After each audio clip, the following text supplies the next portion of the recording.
The Hunter's Guild Red Hood is a new manga created by Yuki Kawaguchi. It involves a fairy tale aesthetic and more medieval setting compared to most newer manga.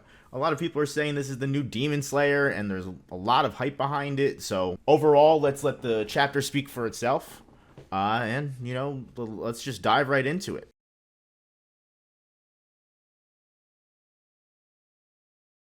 So we open up, we got this nice, color panel. She says, yeah, have you seen a dragon? 500 years ago, we killed the last one. We open at a tiny English looking old time village and hamlet called Kasoka Village, which is weird to me because that's not a very English sounding name, but okay, it's a good start. There's a werewolf eating people but leaving their clothes, which just kind of sounds like extra steps added to the eating. Then we have the next panel. The main character jumps in telling, don't worry, everyone, I've got this. And no one really gives a solid fuck about him. Everyone's just kind of like, ugh, this freaking guy. And so basically they go on to say that all the adult hunters have been eaten. And then we get these nice couple panels explaining, what werewolves are and the kind of thought and the lore behind everything, which basically says that, they're horrifying monsters. They suggest that humans turn into werewolves, and it's kind of random from what everyone says. At least from what they say, they don't understand why, but suddenly they just get this urge to eat people, which is, I hope they explain later. And now you've got the mayor popping in. This guy.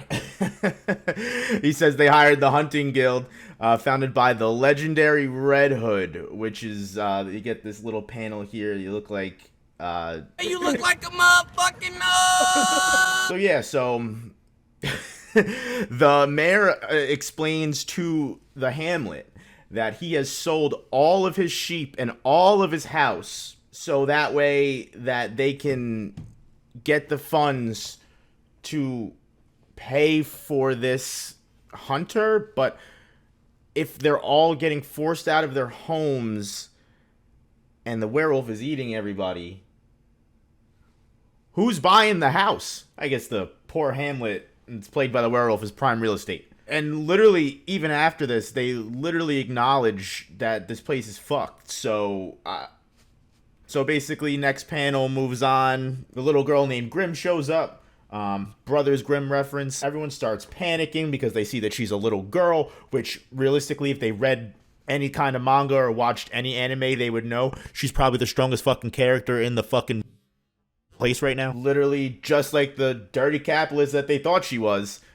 She literally goes, you guys gotta pay me up front. And they're like, oh, well, you're kind of small. We don't want you to do the hunting, we want another one. And she goes, oh, okay. She goes, you guys can just pay the cancellation fee. 200 silver pieces and you can pay the cancel fee. You guys probably can't do that, right? So the main character gets mad at her because he's a typical shonen protagonist. Tells her, all you want is money, money, money. And she literally reminds him that this is like the real world and people are getting eaten by werewolves. They're not trying to be heroes, dude. They're trying to live and survive, and this is her job. Basically, after that, they kind of get into a little argument, and then the mayor's wife comes by. I don't know what this weird-looking ass motherfucker is supposed to be, but she comes in. She goes, "Hey, take it easy on the main character." Who? Do we even get his name? I don't know. The mage tells him, his whole family got eaten by werewolves or whatever. Once again, typical shonen backstory. She explains that the mayor actually killed the werewolf that killed, I think his name's Velo, killed Velo's family. But that, once again, brings up the question that if the mayor was capable of killing werewolves before, why is he not capable of doing it now?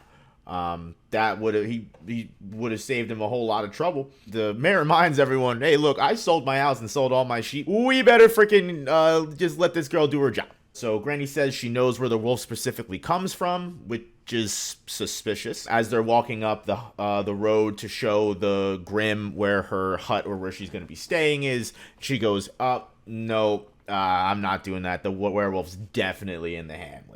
Because she, once again, is the strongest character in the room. She explains to them that werewolves are capable of transforming, and they can turn back into humans for a small amount of time to deceive people, which once again sounds like extra steps to everything. Velo tells her then that, hey, everyone, you know, in this village is a good person. There's no way that anyone in this village could be a werewolf. Grim explains it's not all black and white. Again, you know, werewolves need to eat.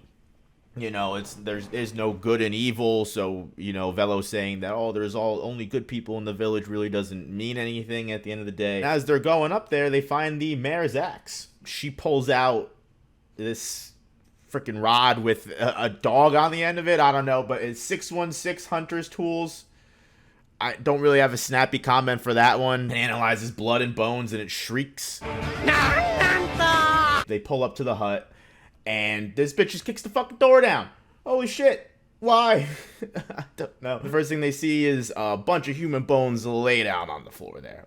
Just laid right out on the floor. They show Granny in the closet. And once again, this old bitch is supposed to be the mayor's wife. Why is he like 70 feet tall and she's like a little shrew? This fucking lumberjack of a man. She says the mayor's the werewolf, and at the point my first time reading this, I thought I was so fucking smart. I was like, I fucking knew it. He saved it, blah, blah, blah, bullshit. He didn't kill the werewolf. He is the werewolf. She uses this hunter's tool, whatever the fuck it is, to smell the bones, and the bones in accordance with an axe wielder.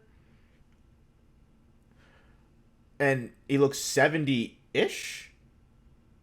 Dude, are you fucking kidding me? The mayor was 70? Bro. That man fucking carries his wife on his fucking shoulder. She can stand on it because she's the size of his shoulder. You know, we're going through and everything's building up and we're starting to understand that Granny is a really shitty fucking liar. I swear to God, if this main character is this fucking clueless the whole fucking series. So we get to this fucking panel and this fucking abomination fucking comes out of here. Holy shit, the mayor was a fucking freak. I don't understand still like how his wife was a werewolf. She was hiding this monstrous form.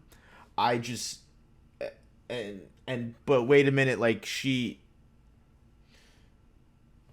how did she hide? How did he not know? I mean, like, I could understand if it was like the old shrew that lived at the village that kind of lived by herself in the old hut, but that's not what we get. But I guess it is described as happening randomly, the werewolf thing, so it's possible she became one halfway through. I really hope they explain that. Grim flicks a pocket wrist or pocket watch or whatever you want to call it on her hip, and she suddenly becomes thick with two C's. I'm kind of hoping the whole child thing was like more of like a disguise, and she knew the werewolf was at the hamlet, so she didn't want to give away her power. Which, at the end of the chapter, actually, it doesn't really make much sense based off of her plan. But anyway, I won't skip ahead of myself.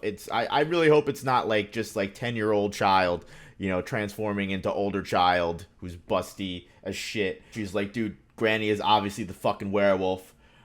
He's still fucking clueless, so he has Granny fucking tell him. However, I was to say, this panel, great design, very interesting design. Makes me excited to see what other designs this creator has in store for us. She's big.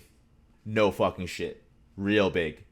At least you're catching on, dude. So she pulls out this fucking pipe. I guess everything is Hunter 616 pocket chimney. Once again. Okay. Mayor will live forever ingrained in Velo's memory as a cropped manga panel. I love that. She's trying to get him to help. Grim comes up to him, grabs him by his collar, and she absolutely reminds him that, look, Velo, I know you don't want to do this, but it's chapter 1 of the manga, and you require this character development. It's out of my hands. She literally goes through this whole speech about animals and how they're not vulnerable. She tells him to stop being a fucking bitch. She tells him that you're the one that realized the wolf never left the hut. What? Once again, this woman was like 7 pages ago. The whole Red Riding Hood quote. This is so cheesy. So cheesy. Like, you could have set that up, I feel like, so much better in the future of the series, like, as things go on. But you decide to just do it now in the first chapter. Talk about, like, throwing all of your cards out on the table from the start. Why is my mouth so big? All the better to eat you up. Grim gets she gets gulped, and then the wolf kind of goes, oh, you know, I'm gonna eat everybody before they move, and I'm gonna make you watch. Which, what was stopping you before? Why now are you suddenly going on your rampage? Why did you wait for the town to get wary of you, have them order a hunter? You waited a week for the hunter to show up, and then you are going to eat them after killing the hunter, fighting the hunter, which you could have lost. And now you're going to make Velo watch as you eat all the other ones. What? Why now? Once again, this is his wife. Wasn't she made homeless too? What'd she do for the whole week while they were homeless? Maybe that's why she ate him. So, like, after she goes on this whole thing talking about how she's going to eat everyone and make him watch, she just eats him. Okay. Does the cap transfer like Titan powers? I will give him this, though. This panel right here, awesome. Very dope. Props for the gun opening the mouth and firing through it. Very cool. This is the face of a man that's been clapping werewolf cheeks. You see that smile. No wonder he's so big and strong. He's been drinking that milk. And then in the next scene, Velo abandoned the gun for the axe. Then he pulls Grim out, and she literally just fucking yeets him back up to reassert herself as the dominatrix of the story. And then they leave a bomb in the dog or the werewolf, and kaboom. I mean, was the bomb really necessary? I mean, I feel like it was already bleeding out profusely. Its stomach was ripped open, and it even says its guts were falling out, but I like to believe that the author already had this double page drawn, and the bomb and the way that everything happens before is just his way of leading up to it. That's my headcanon. And then the next page, you know, obviously everything's moved on. They've buried the mayor. Once again, Velo can only remember in manga panels. She sprays this can of liquid on herself, and she gives it to Velo, which is this washer machine in a can. How does it get all the blood off? That's not going to take those out. You need Hunter 616 tool Tide Stick. We're back to the cover page again, where she asks him about the dragon, which even reading the whole chapter, I still feel is out of place. So now we find out that wolves, witches, vampires, and they all exist. Miss Cap over here, knowing her, I mean, there's definitely still dragons around. And at the end of the chapter, Velo gets adopted. So that was chapter 1 of the Hunters Guild Red Hood. I'd say it's kind of mid-tier so far. I don't know if it's going to really come close to Demon Slayer, but it's only chapter 1, so there's a lot of, you know, room for improvement. I'm sure Demon Slayer wasn't a hit chapter 1 either. Some good panels, but I definitely need some more action, some more characters, some more stories, just something that's going to tie this together and make me want to continue. But other than that, I mean, I'm excited for the next one. Let me know what you guys think in the comments. Please subscribe, ring the bell, and I'll catch you guys in the next one.